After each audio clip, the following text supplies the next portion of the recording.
Добрый день! Сегодня мы поговорим с вами о кашле.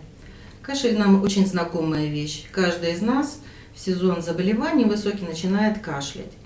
Проблема в том, надо ли лечить это состояние. Вот здесь есть тонкости. На самом деле, если вы или ваш ребенок болеете редко, то 5 дней вы можете не лечить кашель. Просто останьтесь дома, лежите, пейте там чаек, что вам нравится, парьте ноги, горчичники и так далее. Но если в течение 5 дней кашель не стихает, то это повод обратиться к врачу.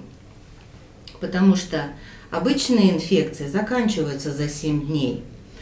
Но не все.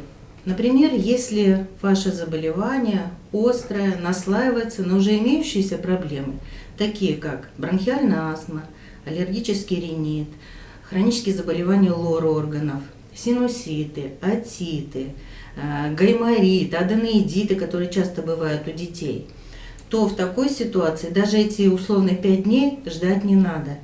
Лечение кашля в такой ситуации надо начинать сразу. Тут возникает новый вопрос. Ну а чем же полечить этот упорный вот такой кашель, который мамы знают, может привести к очень длительным заболеваниям, ну взрослые тоже. Есть несколько групп лекарственных средств от кашля. Если вы зайдете в аптеку, на самом деле можно растеряться. Например, есть препараты, которые только подавляют кашель, но не несут никакой лечебного свойства. Есть большая группа растительных препаратов, они все действуют на самом деле одинаково. Если у вас сухой кашель, вы начинаете пить эти средства, и та густая мокрота липкая, которая как клейстер налипла на дыхательные пути, густые секреты в гайморовых пазухах, например, то вы начинаете разводить как будто клейстер водой. Становится жидкой, но очень много, и все это надо откашливать. И тогда сухой кашель переходит во влажный, но он все-таки упорный и тяжелый. Вот эту всю большую массу надо выкашлять. Маленьким детям сложно выкашлять, больным с хроническими заболеваниями, ослабленным людям, пожилым с хроническими заболеваниями, вот хронические обструктивные заболевания легких. Есть группа препаратов от кашля, которые называются муколитики. В особенности вот их последнее поколение, все развивается, да, и средства, которые работают универсально. Их можно применять сразу при сухом кашле, при затянувшемся малопродуктивном, вот влажный кашель, который идет приступом, не отходит мокрота. И самое важное, что при использовании этих препаратов количество мокроты не увеличивается. Нет вот этого кастрюли клейстера, которую ты выкашливаешь. Мокрота изменяется. Как это происходит? Механизм очень интересный. Вот налипла на бронхи, на другие слизистые плотно мокрота. Под действием муколитика вырабатывается новая слизь, которая жидкая, которая оттесняет вот эту густую наверх.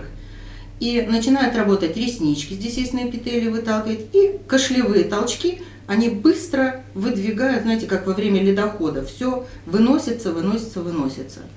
Кашель стихает, количество мокроты не увеличивается, и вот эта новая золь называется, эта фракция, ее выработка еще способствует тому, что сам эпителий, он восстанавливается до нормального состояния. Уходит его воспаление, клеточки становятся плотно, меняется структура эпителия, и уже следующее вирусное заболевание не может так легко поразить этот эпителий. В общем, мы получаем все, что нам нужно суммарно. Быстрое стихание кашля и при сухом кашле, и при влажном. Профилактирование, что особенно важно, осложнение затяжного течения при наслоении на аллергические заболевания респираторные, заболевания лор-органов, очищаются придаточные пазухи носа. Вот лор-врачи очень хорошо это знают и ценят за это эту группу препаратов, потому что прокол гайморовых пазух, это такая очень жесткая операция, которой на самом деле вот таким образом можно избежать. Сроки заболевания короче, осложнений нет, все счастливы. Желаю вам быть здоровыми, выбирайте рациональные решения. Теперь вы можете подумать, что вы все знаете о кашле, вообще о лечении, и можете самостоятельно справиться с любой проблемой. Поверьте, мой опыт 30-летний, педиатрический, позволяет мне говорить, это совсем не так. Поэтому обязательно обращайтесь к врачу. Всех ситуаций даже врач не может с первого момента предугадать. Ну, а вам это и не надо. У вас есть всегда надежная защита, помощь. Ну, а какие-то моменты вы можете, конечно, взять и на себя. Берегите свое здоровье и здоровье своих близких.